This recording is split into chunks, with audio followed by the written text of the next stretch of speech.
即马国际上金仔的价销伫拜二的时已经起到3500块美金，因若加当讲川普的态度落软，金仔的价销就对咧搁落小看。即马当投资人就赶紧搁买，金仔的价销即马袂输股市共款，对这国际的社会输得起起落落。那看伫今年这4个月，金仔已经起码3成，所以即马嘛有投资者该买选择来投资。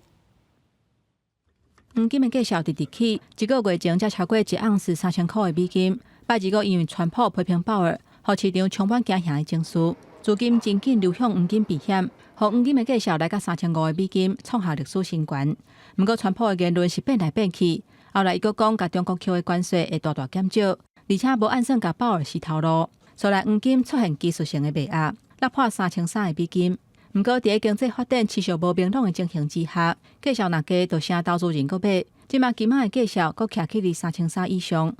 今年以来，黄金的价销因为川普贸易的政策引起大家忧虑，已经起码3成，互消费者是强要挡袂牢。也若杜拜的黄金市场，虽然看来人还是来来去去，不过有点头讲，消费者伫出手进前拢会再三考虑，嘛有人是换买选择。Actually, nowadays gold is very expensive, so it is a little bit tough to afford. So I think it's better to go with diamonds. It is more affordable than golds.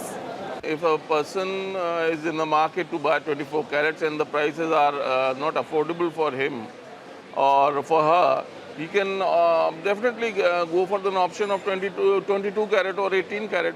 That will be the only option, I think.